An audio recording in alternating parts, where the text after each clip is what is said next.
I'm with Dan Charleston. He's running for Polk County Sheriff.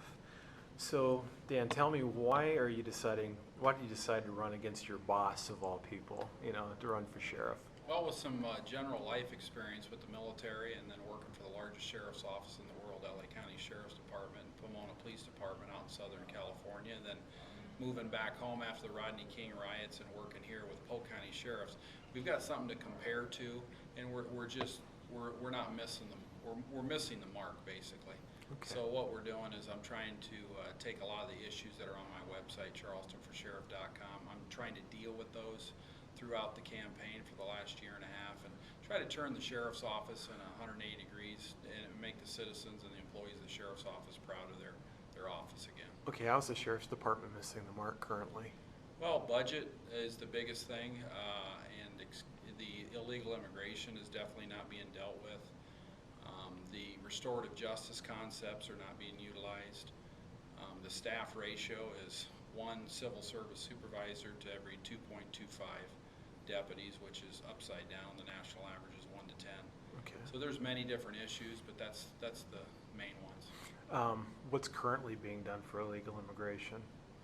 Well, there's a concept going on in Polk County that the old sanctuary city, or the new buzzword is now safe city. There's not a lot going on. And to honor your oath of office to protect and defend the Constitution from all enemies, foreign and domestic, means that whether you're on the border as a federal agent or military, or in your local sheriff's office or municipality, you're supposed to defend that Constitution. And it doesn't mean if the federal government's not doing their job that you turn a blind eye to it. That means you take a proactive role, and if somebody's breaking the law, you do something about it. I believe in, obviously, reformation to that, and we need to change some legal immigration reforms, etc. But it's not my role to do that. I'm upholding the law, and that's what we're going to do. We're not going to turn a blind eye to what's going on right here. Sure, I've heard of basically, doing a lot of with illegal immigration. They go in and they do a lot of catch and release because some departments are finding ICE isn't doing anything about it. I mean, is that a potential problem if we end up rounding up, or not rounding up, obviously you're not going to specifically target, but if in the course of interacting with the community and illegal immigrants are discovered and they're detained, what are you going to do if ICE doesn't? They've got a separate role in it, but our role is if somebody would do something wrong in front of you and you pull them over for a traffic violation, you find out that person doesn't have a date of birth, a name, or a social security number, he's going to go to jail for that violation regardless of what color of skin he is. Sure. And then obviously when you fingerprint him and you can't figure out who he is, you're going to turn him over to ICE, and they're going to get back with you within 48 hours to figure out if they want to detain this person if he's in the country illegally. Then they have that separate role. It's their choice whether they let him out the back door or not, but we're not going to say just because who's in the presidential seat that we're not going to do our job here locally to protect and serve the citizens. Okay, so were you in favor of the Arizona immigration law that was passed and then the Supreme Court kind of? Oh, absolutely. 287G I'm familiar with, that Sheriff Joe Arpaio did. I don't have a problem getting some of our detention officers certified in that, send them to the 4-week course. Basically, what that would do is that would allow them to start the federal paperwork. Once somebody is in the jail illegally, we'd start the paperwork, and then ICE ultimately would look over it, check it, and make that final decision, but working hand in hand together with them. One thing that people need to know is that what happens here locally affects who's obviously in the White House, as well as who your attorney generals are, etc. The ICE agents, the DEA agents, the U.S. Marshals, they know what the problem is. They want to protect and serve. But if their uppers are telling them to concentrate on white-collar crimes and lay off immigration or large narcotic loads, that's concerning to me. So the bottom line is we want to do what's right. Our detention officers in the jail, your municipalities here, your county sheriffs, they want to do what's right, but you need to understand who's in the White House often affects. But just because they're not doing what we believe is the constitutional thing doesn't mean that we're not going to do the right thing. Okay. Now you mentioned restorative justice. What current restorative justice does the Sheriff's Department have in place, and what's being done well, what's not being done well? Well, the 5th Judicial District has got restorative justice concepts, but I don't think they work very well. I don't think they're being utilized very well. What I want to do is we want a huge amount of volunteers in our local jail, from the community programs, from local churches, etc., to basically mentor some of these individuals in the jail on a volunteer basis, to let them understand that some of their life decisions were not good ones, and ultimately make them understand that they need to change their heart and mind to be able to be a productive citizen when they get out. There's a lot of different ways to do that, inmate work programs, etc., volunteer programs like that.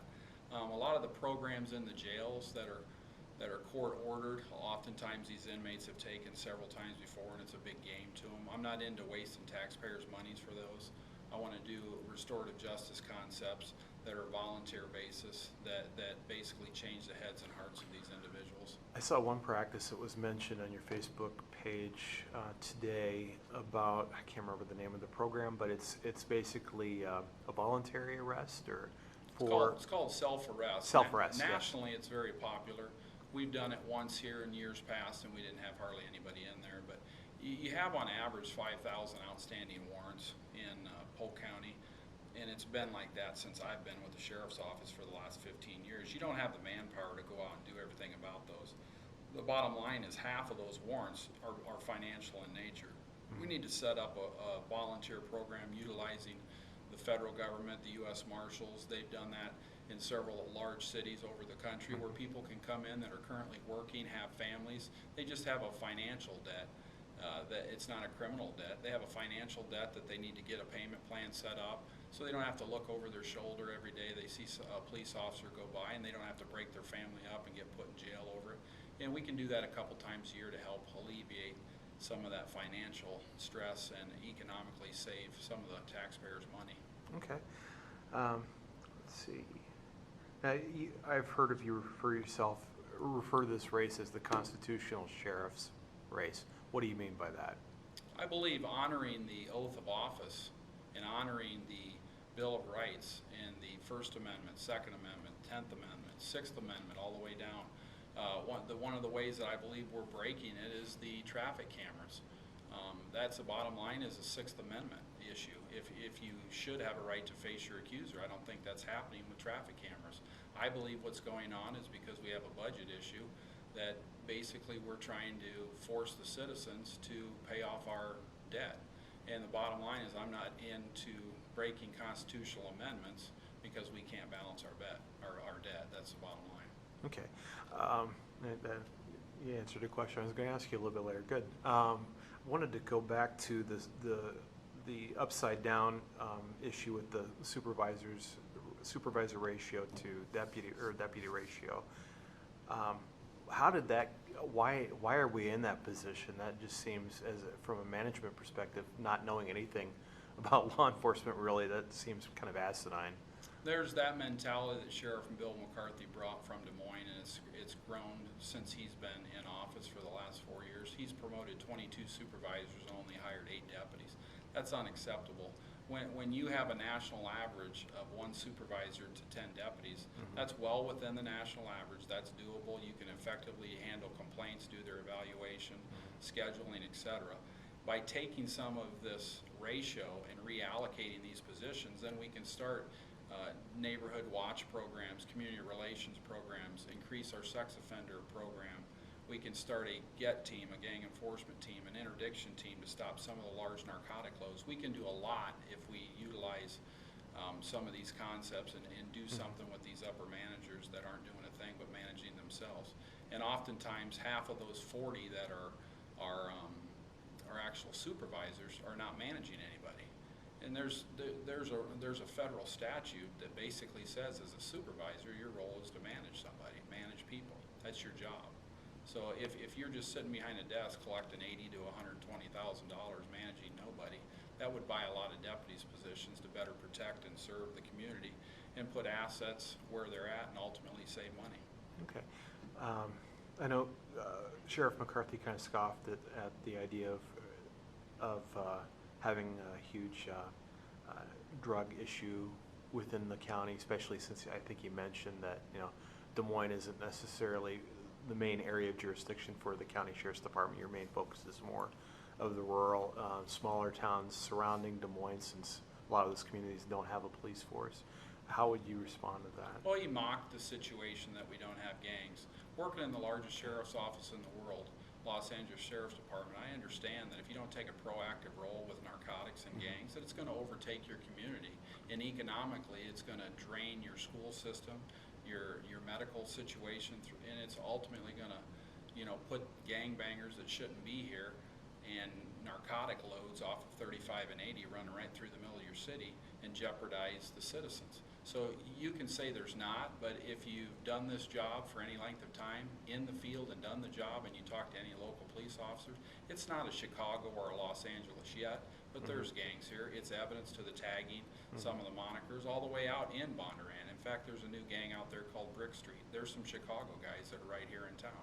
Okay. And so even in your suburbs and in local, the city of Des Moines, there's some issues.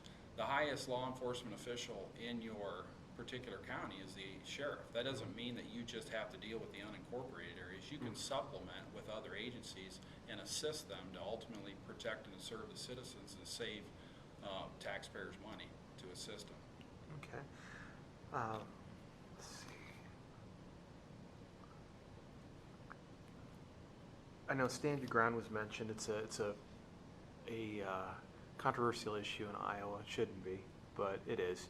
What's your position on stand your ground? I believe in it. Obviously, we believe in law enforcement. If we can retreat and recalculate our position and do less instead of going right for the critical incident, we'd love to do that, just like a normal citizen would. But the bottom line is, if you're backed against the wall and somebody's going to cause you serious injury and or death, you have a right to stand your ground and defend yourself. I know much has been made recently by your greatest fan in the Des Moines Register, Rekha Basu, as well as Sheriff McCarthy, about Oath Keepers. Could you explain your involvement with Oath Keepers, what they're about? I believe it's a constitutional organization. I just posted that today on my Facebook page, Charleston for Sheriff and Dan Charleston. I believe you should honor your oath of office, and Sheriff Mack and Sheriff Joe Arpaio are big proponents of that, and along with the military, I took the same oath of office in the military as I take here. What it means is to honor it. If you're not going to honor your oath of office in your Constitution, you're in the wrong line of business. But at no time should you mock the oath of office and oath keepers, in my opinion. Okay. It's been painted as because Rekha Basu mentioned today that the John Birch Society, linked to Oath Keepers. Is Oath Keepers a racist group that wants encourage people to stock up on guns and food and highway? Absolutely not. It's somebody that just wants to constitutionally do what's right in their communities. Okay. Also, during a speech given to the Polk County Democrats back in May, Sheriff McCarthy said that that you would only want to feed the prisoners bologna and cheese. Now, Dan, are you going to starve the prisoners if you become sheriff? Absolutely not. There's American Correctional Association standards that we have to live by, but you need to understand something if you've worked in any jails, which Sheriff McCarthy has not. I've worked in about 6 of them in my 23 years career, from the largest on the West Coast to the largest in the state of Iowa.